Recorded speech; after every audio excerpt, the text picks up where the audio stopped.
a classroom environment that was comfortable for these students. But why are we trying to make the children comfortable? Why are we trying to make them care? Why do we want them to feel love? And why do we want them to feel belonged? So that what? So that we can deliver the message for the class. That's beautiful. It's beautiful. It's beautiful because it becomes the perfect bridge to the title of this conversation today, Building a Prophetic Classroom. Because if we're trying to use our teaching to model in the manners of Rasulullah sallallahu alaihi wasallam, he was sent to deliver a message to all of us.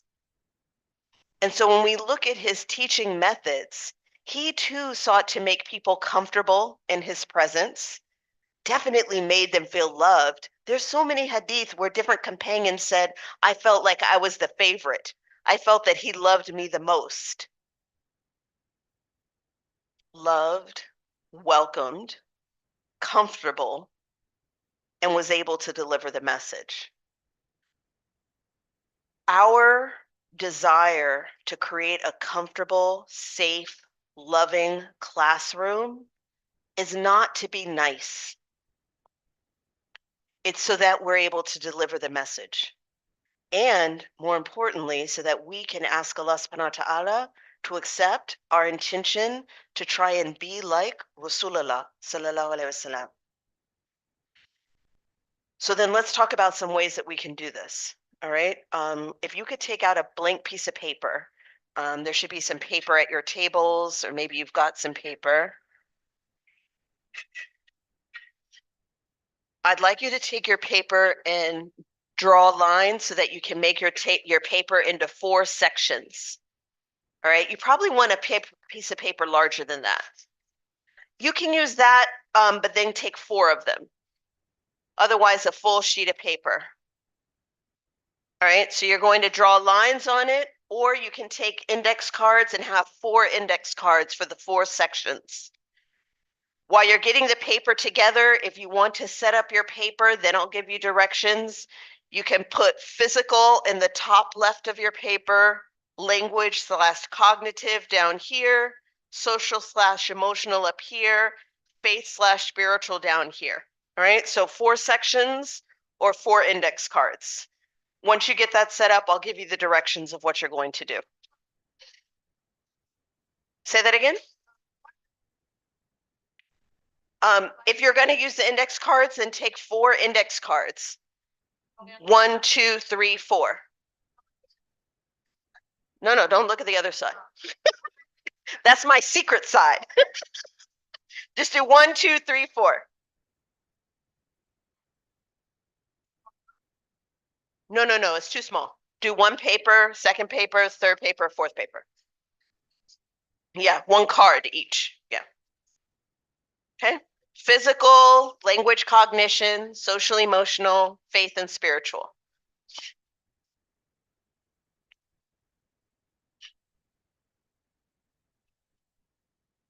Hmm.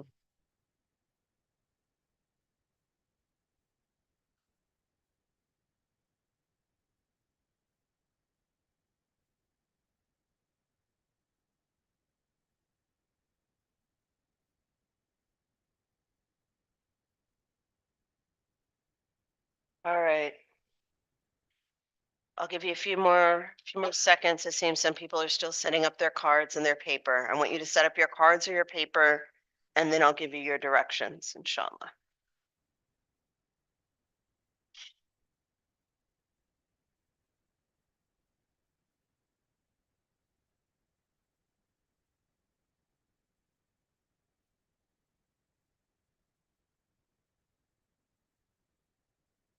All right. So for this activity, we good? All right. For this activity, you have the choice of working by yourself or working with the people that are at your table. The activity we're going to do is about developmental norms. In schools of education, we teach teachers all the time about child development. We often talk also about human development. And many of you have seen babies, and we had one in here a moment ago before I scared that baby away. But we have babies, and we know that babies are physically smaller than all of us. There's things that babies like to do and things that babies are able to do just because of their size and age of development. And we know as those babies get older to about age 4 or 5, they have different strengths, different ways that those babies develop into young children. And same 5 years from now, when that 5-year-old child becomes 10, that 10-year-old child can do different things than they could when they were 5. And likewise, the 15-year-old child, inshallah, is able to do more things than they did when they were 10. We all grow and develop. It's called developmental norms. Norms is short for the word normal. We all know that not every baby, not every child is exactly the same as the other one. Allah subhanahu wa ta'ala has created us all with some differences. But we know that there are some norms that are typical for children as they grow and develop over time. I'd like you to first remind yourself, what are the ages of the students that you teach now? The ones that you role played earlier today. And on the card that says physical, or the side of the paper that says physical, I'd like you to write down, what are the physical norms for the students that you currently teach? What do those students do well physically? What do they enjoy physically? What are they able to do physically? Let me give you an example. I used to teach 5th grade, so those were 10-year-old students. Physically, they were able to sit still on a carpet. They could also sit still at their desk. They could go to another classroom or to the bathroom by themselves. Physically, they could move anywhere in the school and they didn't get lost. They had strength. They were able to play ball, play on the playground. They could play for probably hours if I let them. They just have that much, mashallah, physical strength. I'd like you to think, what are the physical norms for the children that you teach? Then I'd like you to think about social emotional. What are some of the social emotional norms of your students? Again, if I think about those 10-year-olds that I used to teach, they love to talk to their friends. Oh my goodness. They would talk to their friends about things they liked, things they did, things that they wanted to do, things that they were reading, things that they shouldn't have been talking about. They love talking with their friends socially. They loved having friends. And I know that this is unique because when they're babies, babies don't have friends. 10-year-olds have friends. I also know emotionally, some things started to hurt their feelings. If their friends were mean to them, they would cry. If their friends left them out of a game, they would cry. Their friends meant so much to them. Babies don't care, and teenagers don't care in the same way. But 10-year-olds, it really would get to their heart if somebody was mean to me, and you would see a 10-year-old start crying in the classroom. Language and cognition, again, for the 10-year-olds, they knew how to talk. They knew how to read, write, compute. Their language skills were excellent. Their ability to think, excellent. You could bring in something from the newspaper and they would want to talk about it. You could bring in an ayah from the Quran and they're going to have an opinion about it.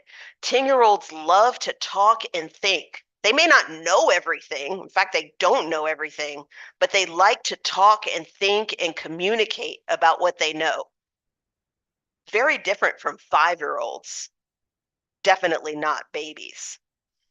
And faith and spirituality, that's where it gets a little more complicated.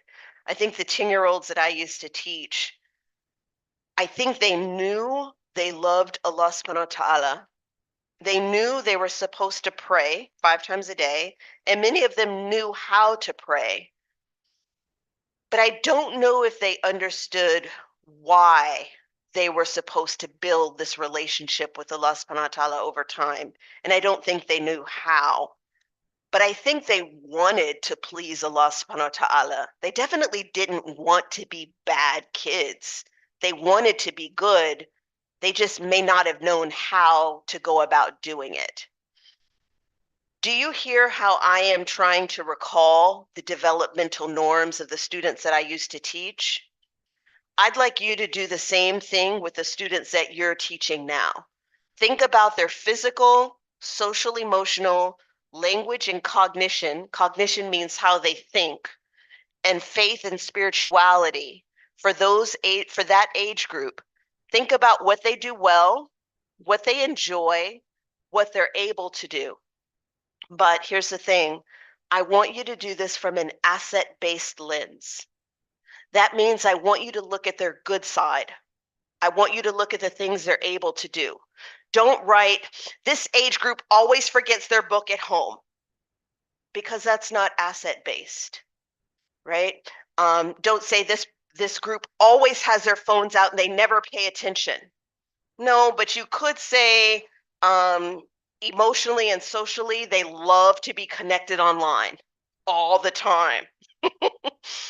So I want you to think about different attributes of this age group, but from a positive, asset-based lens. Are there any questions for me? I don't expect you to Google. In fact, I don't want you to Google. I don't expect you to have a textbook in your purse of human development.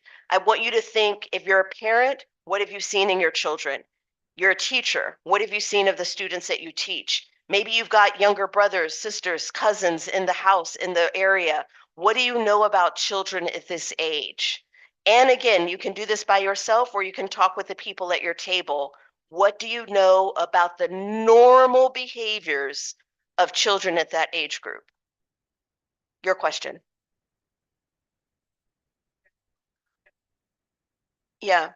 Um, so let me give you another example.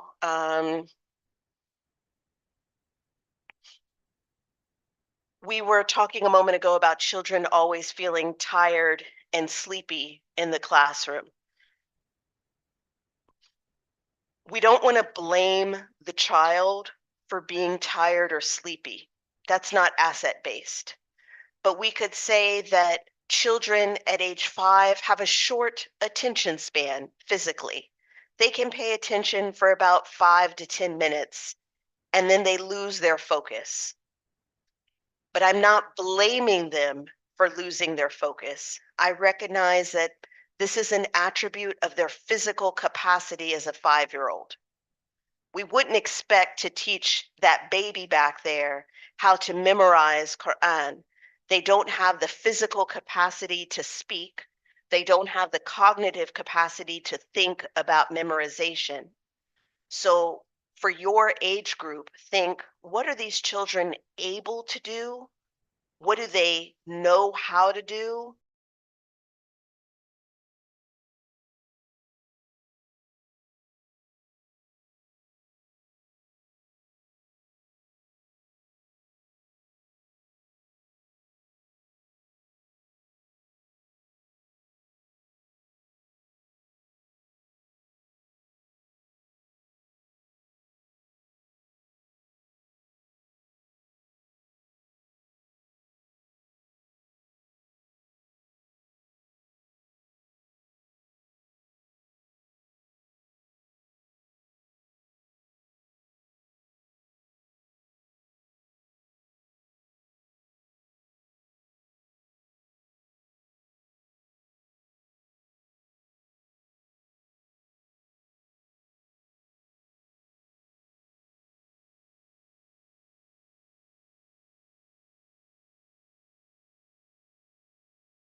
Based on your age group. Yeah, based on your age group. All right, I'm going to take off my microphone and just walk around to the tables and then see if everybody's doing okay.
Doing? How are you all doing with the developmental norms?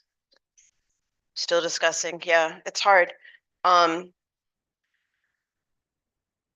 I appreciate the intentionality that you're bringing to this, but I am going to move us forward. This is more thinking that you can continue to do with these colleagues or on your own as well. What I want you to check on your cards is that you focused on what students are able to do, what they enjoy doing, and what they do well, and that you're focusing on an asset-based lens, all right? And we're going to use this knowledge in order to help us continue to think, how do we build a prophetic classroom? So we've been talking about student engagement. We've been speaking about student engagement this morning, this afternoon. Let's have a definition of student engagement that we can use together today. This definition says that student engagement is the degree of attention, curiosity, interest, optimism, and passion that students show when learning. First, I just want the room to be quiet so that everybody can read that again and just think for a moment, what is that definition saying? So just read it to yourself and just think for a moment in your own head.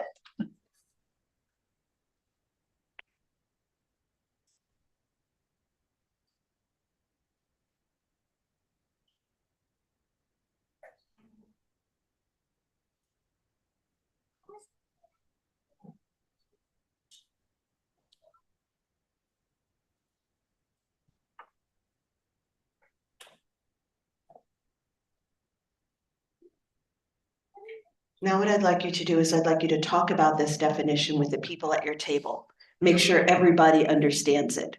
So I'd like to see some whispering now. Talk about this, make sure everybody at your table understands what this definition is talking about.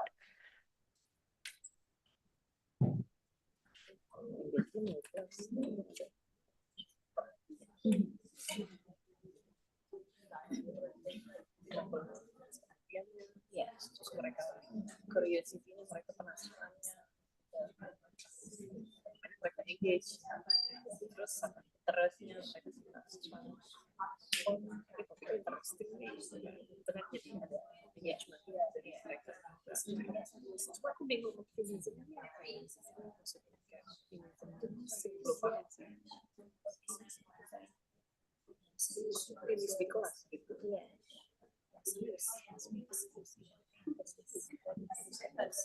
I invite the two of you also to talk and check to see if you have the same understanding.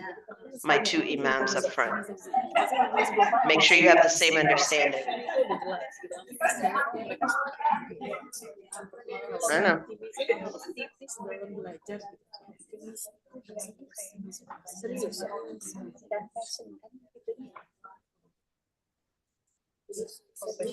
Is there any table that wants to ask me a question about my definition? Yeah.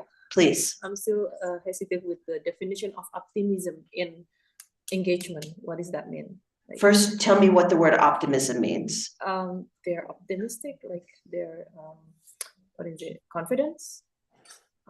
I don't know if I would say confident for optimistic. Who else is another way of describing what is optimistic? A vision, hopeful, positive. Yeah, positive caring about their future. So now the sister's question to me is, why'd I put optimism in a definition about student engagement? Anybody at the room want to name? Why do you think optimism is in a definition for student engagement?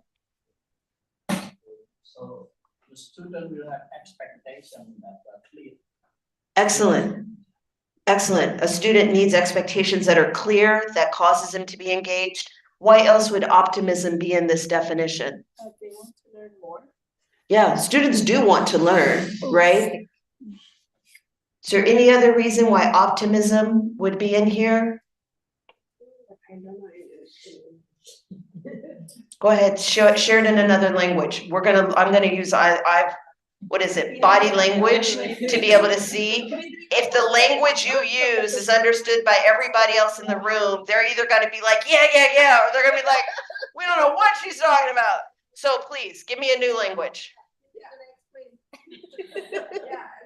Kalau dalam keakraban dengan sama pelajar itu dia bisa membuat kayak seseorang yang tadinya mungkin kan kita bersahabat yang tadinya udahlah dia kayak nggak ada kehidupan gitu, tapi dengan bersahabat dia tahu oh yang sebelah sini, jadi lebih memberikan gairah kepada dia untuk pandangan ke depan dia. Oh, there's like a friendship between friends. Yeah, gitu.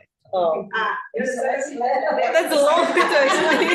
But there's no world in which you said all that and it reduces to friendship between friends. Help me out. What else? What's the concept? Encouraging her to, in the class, and she got a sport. Yeah, sebagai untuk men-support temannya. No apologies. My fault that I didn't learn. Listening correctly. Untuk apa? Jadi kalau ada satu teman yang agak kurang itunya, masa depannya ya, dia bisa men-support. Yeah, encourage the other friends. Yeah, support each other. So what you're adding to this definition is that student engagement, because it uses the word optimism. Optimism often comes from children when their friends are supporting them and encouraging them. Yeah. That's very powerful. Very powerful. What other questions do you have about this definition? What other questions? Sarah, for my student age, do you think can engage with this? Yes. 100% yes.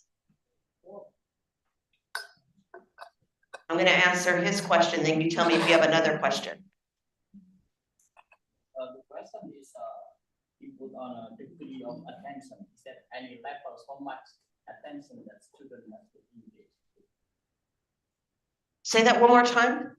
There is a degree of attention. Is there any levels, certain levels that student has to be engaged? Oh, I see what you're saying. So when I understood the definition, I understood it as student engagement is a degree of all of these things. So student engagement means that there's high attention, high curiosity, high interest, high optimism, and high passion. Not a low amount of attention where they're kind of paying attention and then they lose focus and they're in dreamy land, but it's a high amount for each of these. But your table of 10 to 15-year-olds, your attention looks different than my 5 to 6.5-year-olds, but you all still have these same expectations, just different because of the developmental norms of the different students that we're teaching. So, student engagement is about attention, curiosity, interest, optimism, and passion that students show not when they're outside at the playground, not when they're out building a snowman, but when they are learning. And so if we as teachers are looking to create an environment where students are engaged in the classroom, this definition gives us our whole lesson plan. Now, let's bring this into a prophetic context. I have 3 questions to ask you. The first question, who was responsible for engagement of the companions? First question. Second question, how can knowledge of human development inform expectations for engagement? Third question, what examples are in the Sunnah of effective engagement? So first, can you all just sit quietly and think about the answers to these 3 questions? Who is responsible for engagement of the companions? How can knowledge of human development inform expectations for engagement? And what are some examples that are in the Sunnah of effective engagement?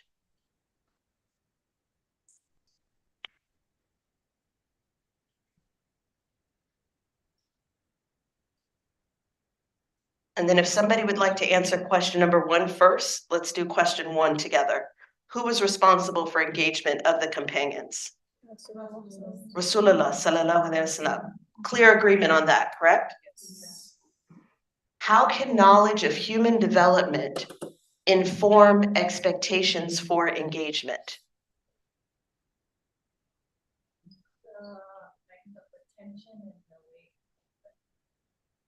So how does knowing human development shape our knowledge of that? It's like, I don't know, it's from, but like, I was just, my friend told me, like, you know, the general rule of thumb, if you're teaching them 7 years old, then expect that they would have an approximately 8 minutes of attention for you to shift for that. Excellent. So your knowledge of human development shapes how you understand their ability to hold attention in a classroom setting. What we know of Rasulullah sallallahu alaihi wasallam is he was an expert in recognizing people. He knew people. He knew how to engage them. He knew how to hold their attention. He knew how to teach through his example, as well as teaching by giving small lessons to people. Even his last sermon is written on the wall in my kitchen on a single sheet of paper. Many of us, if somebody told you this is going to be the last time you get to make a speech to humanity, tell them everything you want them to know, we'd be talking and talking and talking and talking and talking and talking, and people would be falling asleep, and we'd still be talking and talking because we didn't have a clear understanding of the wisdom of how to engage people. Rasulullah sallallahu alaihi wasallam was an expert at engagement in a very diverse community. Do we have any examples of ways that he did engage the companions? The way that you talk to the boys, or with the age. But do we have evidence that he talked to like the boys and the girls differently? The age. I do remember the hadith of the little boy whose bird had passed away, and Rasulullah sallallahu alaihi wasallam was very empathetic in talking about the little bird that had passed away. He was very kind and gentle with that little boy. But I also know him to be very kind and gentle with adults as well, right? He extended that same kindness and empathy to adults that he did to a child. Does anyone have another example from the Sunnah that shows the way that he used to engage his companions? One of what I know is that one of the elderly people, he was urinating in the masjid. Yes. And the Prophet, the Sahaba wanted to punish him. Yes. The Prophet said, "Hold on." Yes. He said, hold on, let him finish, and then talk to him and explain, right? And I want you to think, what would we do? Somebody goes upstairs to the Imam Center in the Musalla and starts to urinate. Our first inclination is to let our blood boil. Stop, what are you doing? This is a masjid.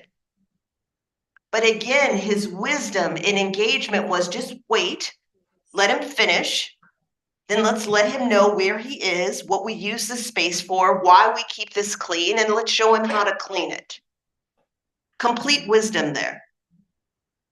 One more example. We've got an example of kindness and empathy, a clear example of patience and wisdom. What's another example from the Sunnah that would describe how Rasulullah sallallahu alaihi wasallam engaged with the companions or the visitors?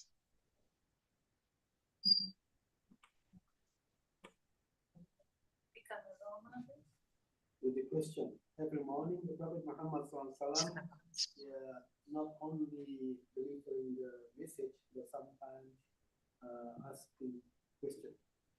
Just like in the morning, the Prophet SAW asked the companions, "Man asbah minkum al-yawm sa'iman." So, who among you is fasting now? And then Abu Bakr said, "I am Rasulullah." Then Prophet said, Prophet continued, "Man asbah minkum al-yawm a'ada marid." For you, among you, who visited the sick person Abu Bakar said, "I am Rasulullah." Then Prophet continued, "Ya man asabikum al-yawm tabar jenazah." For you, among you, who managed the, this, the person who passed away this morning, and Abu Bakar said.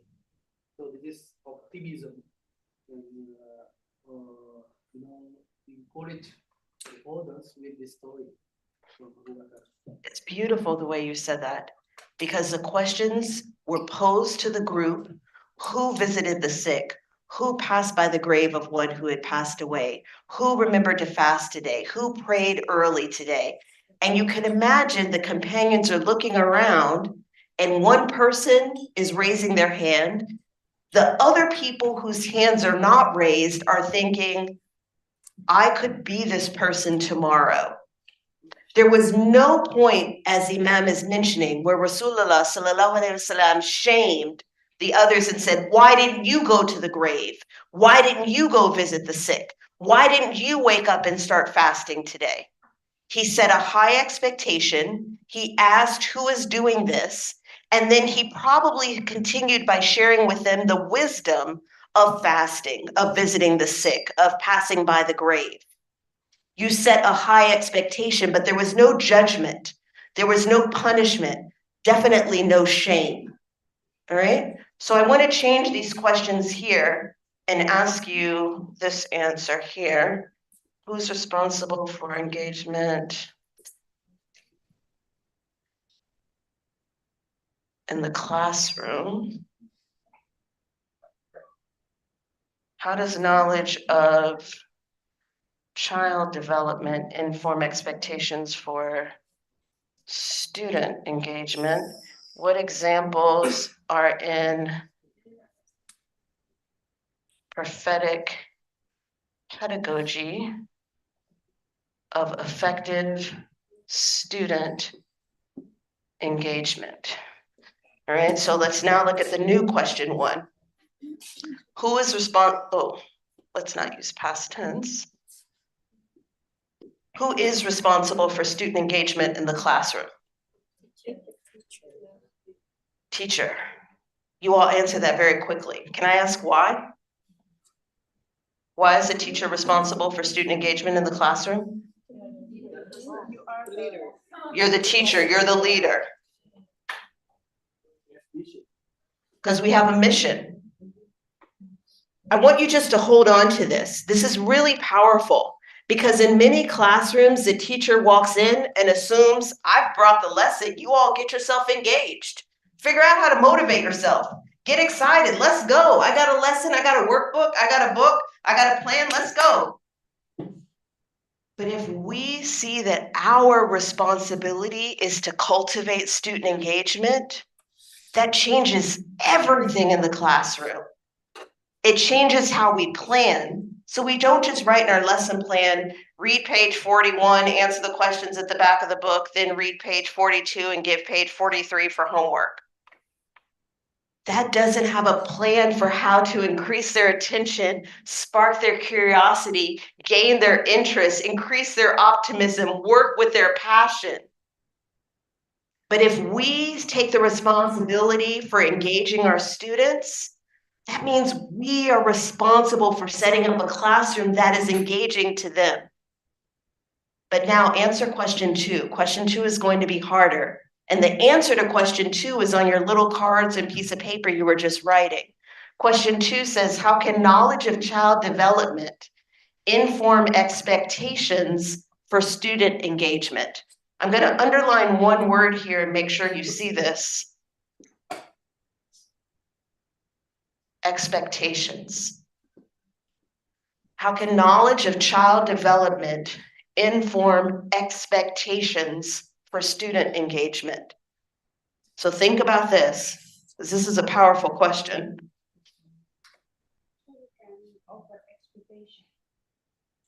Not so you can offer the expectations. I want you to hold the expectations deep within you. But how can the knowledge of human development, whatever you just wrote on these cards and on that paper, how can that knowledge inform expectations for student development? When they do their homework, Keep talking. yeah, they respond you. When they do their homework, they're responding to you. But I want to get closer to this question. How can the knowledge of child development inform our expectations for student engagement? Go ahead. Based on the science that we learn, that we put on the paper, physical, social, emotional, cognitive, and spiritual, so we can weigh how much load we can give to the student. Say it a second time so that everybody can hear it and write it down. So based on the science that we wrote it down on the paper, like physical, social, emotional, cognitive, and then spiritual, so we can weigh how much load that we can give. We can weight how much load we're putting on the students. So it's like we know their ability, so we know, So that we know, how much they can take from us. yeah, we know their ability, so we know how much they can take from us. We know their ability, so we know how much attention they can offer. Let's keep using some very extreme examples. Middle table here teaches children between 5 and 6.5 years old. If middle table here told me that they're creating a lesson plan and it's going to be very engaging and they're going to have students do a 1-hour marathon on Quran memorization, sit still, memorize Quran for 60 minutes, and I can imagine these children are going to be ready for it, what is everybody in the room supposed to tell those teachers? Why is it too much? Why is it too much? Yes, physically, they're not able to endure memorizing for 60 minutes. Even sitting still on the carpet for 60 minutes is going to have those kids just losing it. So that's too much. But then over here, let's see, what would be an example of too much over here? Giving the high schoolers the Quran and saying, find something in here that shows what Allah subhanahu wa ta'ala wants from humanity. Boom. Is that too much for the high schoolers? Yeah. Why? They have the ability to read the Quran, right? They have cognitive and language skills to open up the Quran to read. So why can't I give them the Quran and say, find me where Allah subhanahu wa ta'ala is giving directions to humanity? Why is it too much?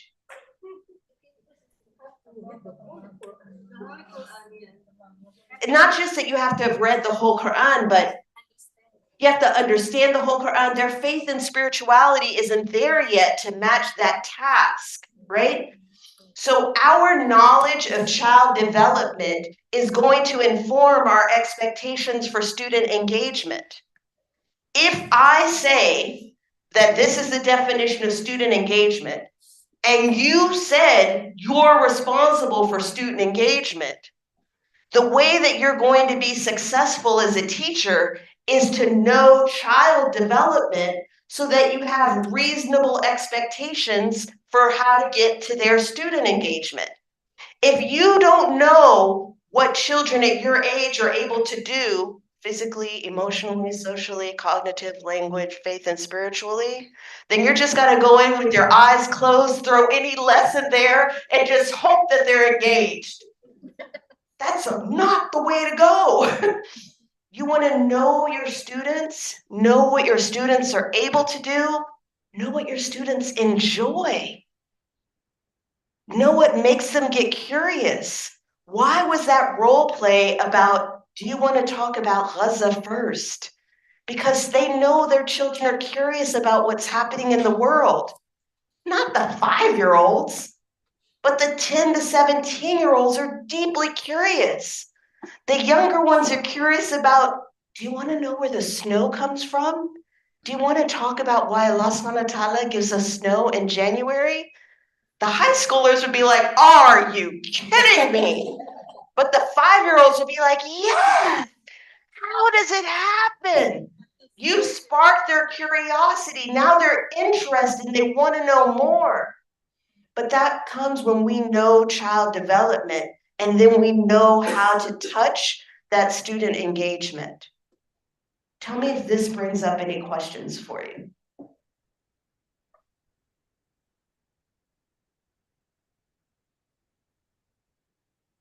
Sister, during the class hour we have engagement, but there is some student who needs more attention among the rest.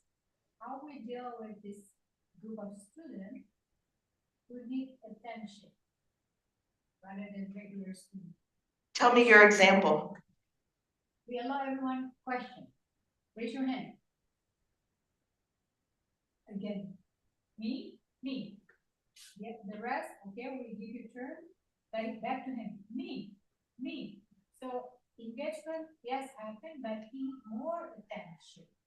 Okay, fair. Let me use me as an example. Let's rewind in the past hour. I gave you developmental norms.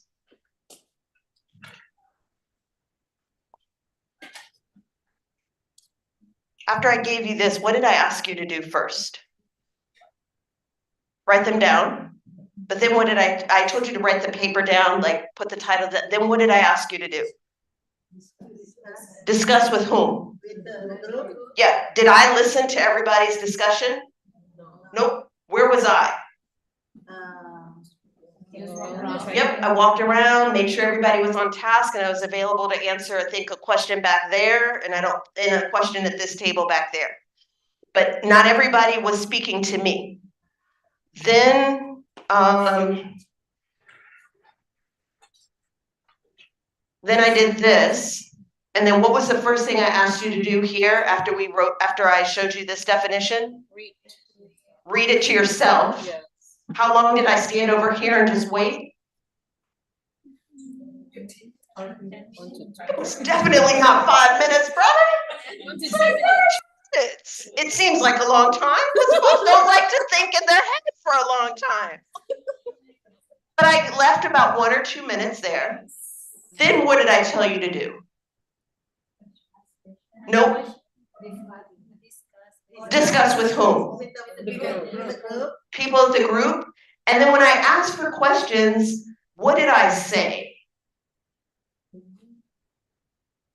What's the meaning of the optimism? No, before that. No. Nope, I didn't use the word someone. That's a clue. That's a clue. What did I ask after you read it quietly and talked about it at your table? If you have any questions. I didn't say if you. Did. No, I didn't say anyone, didn't say someone, and I didn't say you. Did your table have any questions to ask me?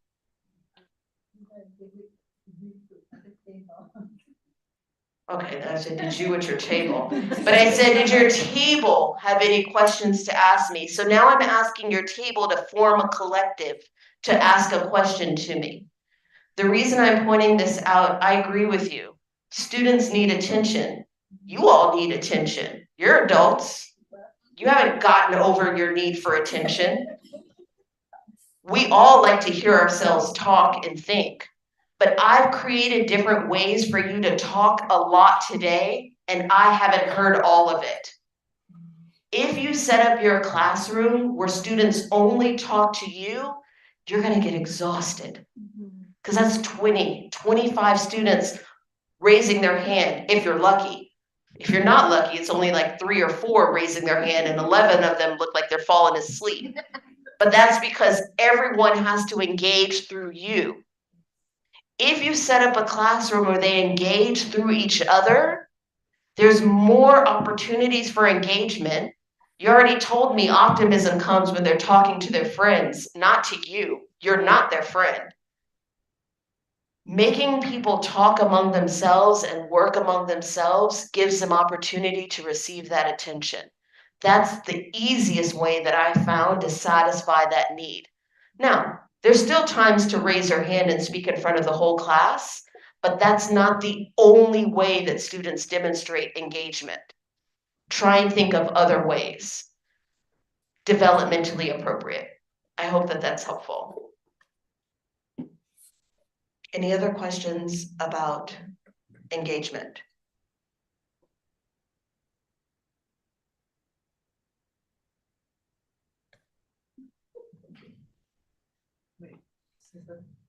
Do we have to give the punishment for the student?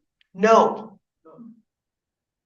The only time you're allowed to give punishment is every time you think about Rasulullah sallallahu alaihi wasallam and how he gave punishment. So tell me something from the Sunnah that describes a punishment that Rasulullah sallallahu alaihi wasallam extended to the companions. Yeah. When? Not allowing to They don't go to the war. And what was the punishment? Don't talk. Don't talk. For what period of time? 1 month. Okay, so there was a finite period of time. Did they know the rules ahead of time of what was expected of them?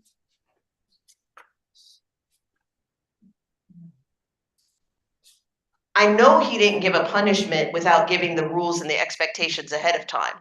That wouldn't make sense with what I know. What little I know of Rasulullah sallallahu alaihi wasallam, I would not expect him to be a man who would give a punishment without explaining what the expectations were ahead of time.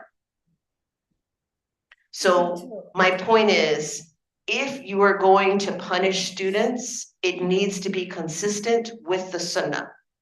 And there are very few times when Rasulullah sallallahu alaihi wasallam would punish the companions. They were urinating in the masjid, drinking, talking about can they have adultery. They were talking about is this or that permissible for wudu, is this or this permissible to eat. The questions, the issues that were being raised were very complicated. And yet he was patient, he was encouraging, he was open, he was tolerant, he was modeling, he was smiling. So there's very, very few reasons why I want a Sunday school teacher to punish a child. Very, very few reasons. I think about the book that is lost at home. I think you all should realize children don't bring books from home to Sunday school, so stop asking them and don't punish them. Just stop asking them to bring a book. Children are coming sleepy and tired. Don't ask them if they're sleepy or tired. Do things in the classroom to wake them up. And students who are saying that they don't want to do what you're asking them to do, look to yourself. Are you asking them to do something that they would find interesting? Are you doing something that they would find curious, that would get them passionate? Because once you get a child curious about something, interested and passionate, they're mad when the clock tells them it's time to go home. They don't want to leave. So the hard work of a teacher is how to engage these kids. But we have to keep doing that hard work, or our students are going to lose their engagement with us. And the consequence of losing engagement in the Sunday school is losing that connection to a house that worships Allah subhanahu wa ta'ala. The stakes are just very high. How do you navigate something? How do you navigate a classroom that has a wide variety of knowledge? Yeah. And then keep it engaged? Because, like, say I'm teaching, I just taught my students how to make glue, and like 1/3 of the class already know how to make glue, and they're like, I already know this, and then like 2/3 of the class really have no idea. Yeah. It's very difficult. It's very difficult. I think a lot of discussions, a lot of projects, and a lot of opportunities where students can come in with different ways of understanding is the only way to be successful in a Sunday school space. Not very different from what we've got here. Some of you have been teaching in the madrasah since last month.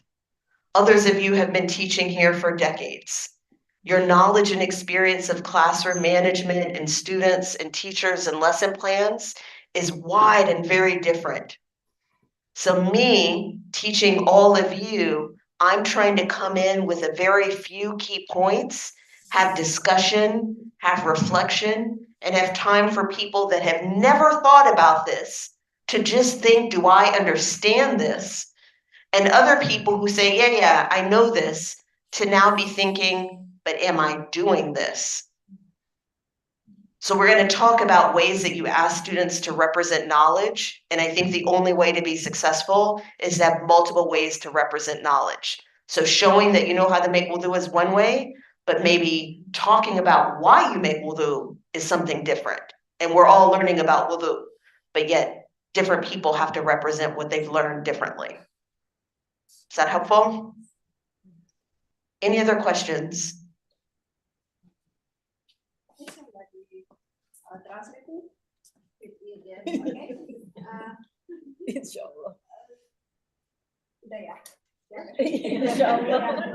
Gimana dengan disiplin anak yang dalam tanda kutip tidak disiplin? Apa yang harus kita lakukan sebagai guru? Karena ada sebagian guru langsung kasih tahu ke orang tuanya, dan sebagian guru lagi ya mikir, tapi kita berusaha menyelesaikan itu. Karena beberapa anak yang orang tuanya dilaporin, itu besoknya anak itu langsung kekurangan engagement dengan kita, dan juga dia langsung nggak suka. Okay. As a teacher, how to discipline the if we have indisciplined student. If we have to discipline a student, Yes. how this teacher should react? Like, should we report to the parents directly? Because if we report to the parents, some teacher is actually doing that. So when we report it to the parents, on the next day, the student will lose engagement with the teacher itself. yeah, because it changes the nature of the relationship. So how should the teacher react? So the first rule that I ask, Not yet. This is not completely the question. The second, the teacher keep about this indiscipline, but they solve without all the practice. so yes, teachers can solve the discipline issue without telling the parents, particularly if it happened once or twice and it's not a pattern. But if you're going to discipline a student, you cannot discipline a student for developmental normal behavior. Let me say that again so everybody hears me. You cannot discipline a student for developmentally normal behavior. So look at your cards. You wrote physical, social, emotional, cognitive language, faith, and spiritual on the cards. If you told me that children in your age group like to talk to their friends, and we've said Sunday school, parents like to send their children to Sunday school to make friends, if you are punishing students for talking to your friends, it's not fair. Developmentally, this is what children enjoy doing. This is what they often do. And this is what they came to do. So instead, you have to think, how many times in this classroom am I asking students to work by themselves? It's a 1-hour class, and I've asked them to work by themselves for 52 minutes. 5 minutes to listen to me give directions, and 2 minutes for them to come in and put their coats away. When did I ask students to talk to their friends? 0. That's a problem. You need to revise your lesson plan. Of course, you're still teaching Quran. Absolutely, still teach Islamic studies. But how can you teach while having these children talk to their friends? Maybe they could be memorizing together, reading together, listening to each other recite, answering questions together. Do they really have to do everything by themselves? Have you all as adults learned something by talking to the people at your table, or did that bother you and disrupt your learning? Many of us learn by talking with other people. Your students love to talk to other people. Let them. So if you're going to discipline a child, it can't be for something that's developmentally normal. It can't be for something out of their control. If you have special needs students and those special needs students do not develop in the same way as a typical student would at that age, you cannot discipline a child for what they cannot control.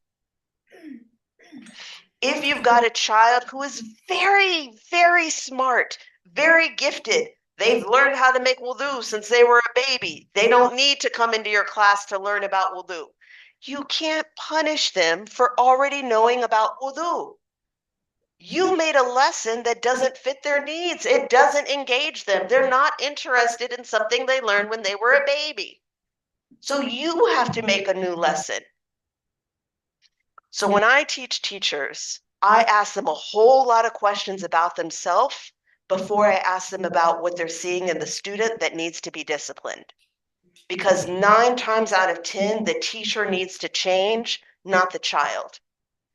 And if the teacher were to change something in his or her context of the classroom, those behaviors would not be wrong.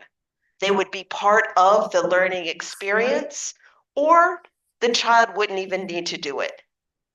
Many of you have phones in your purses or your pocketbooks. Some of you are using it to scroll. You feel a little disconnected, bored, unfocused.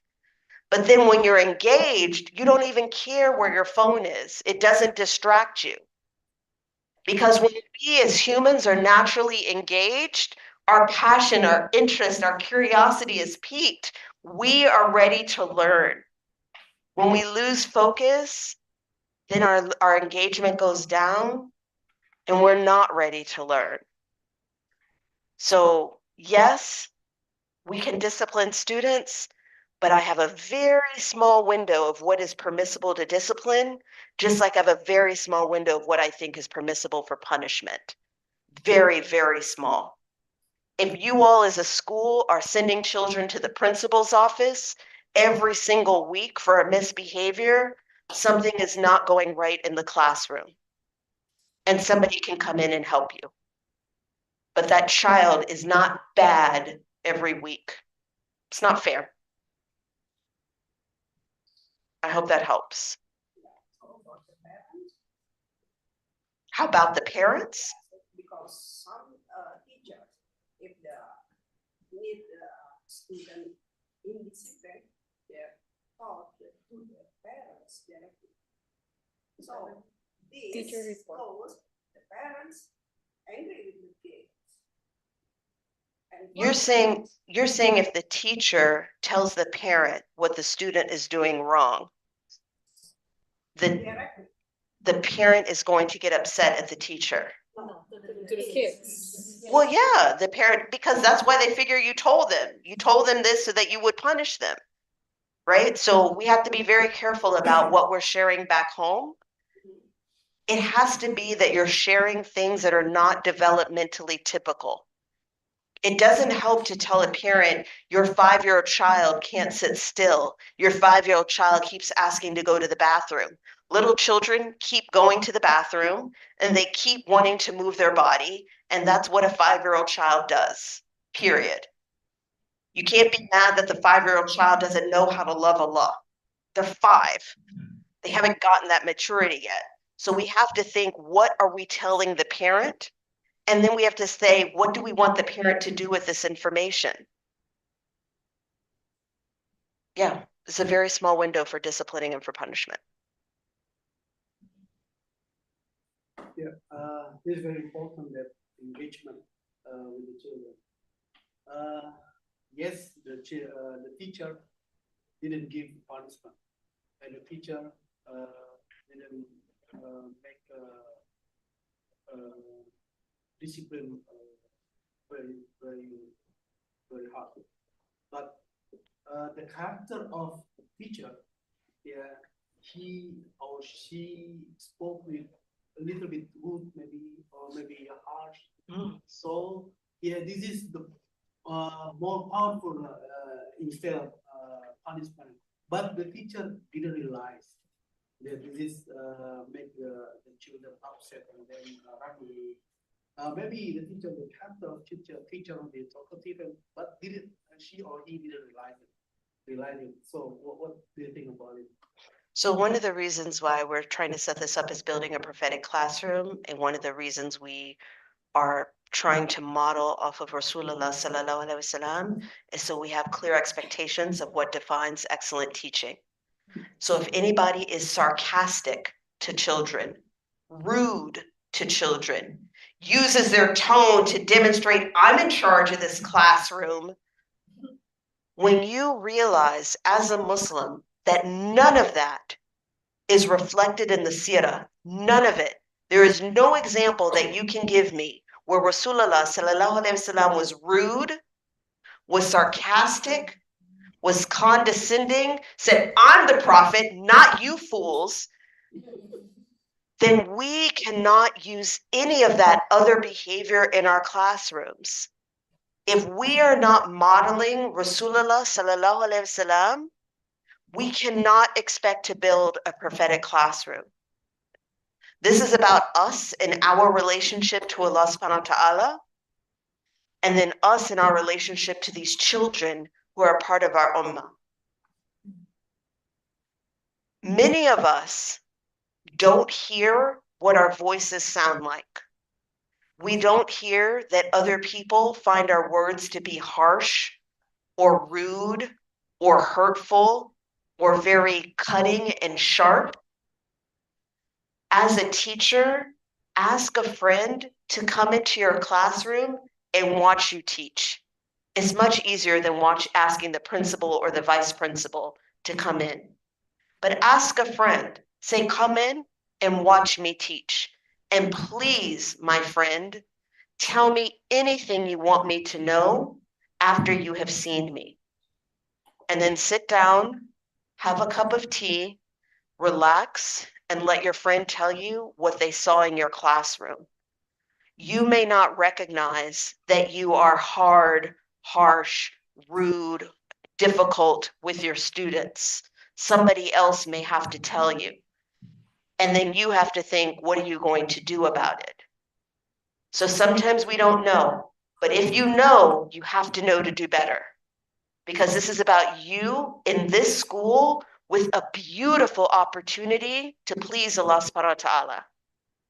And these children are sent as a gift for you to be able to do that which Allah subhanahu wa ta'ala is asking of you at this moment. I hope that that helps.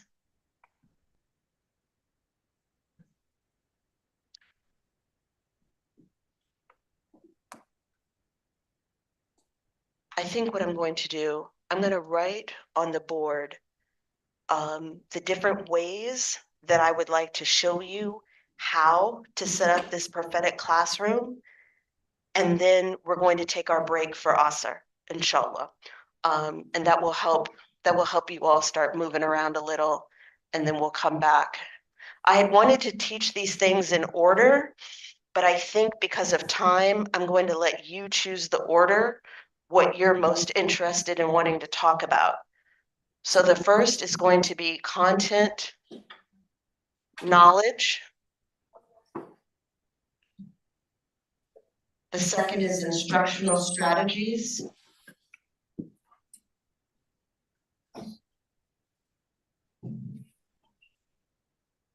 This is classroom management.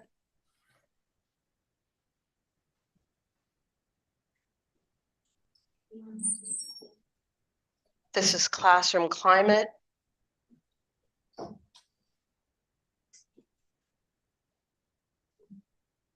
This is social, emotional learning. This is equity. and justice, and this is wellness.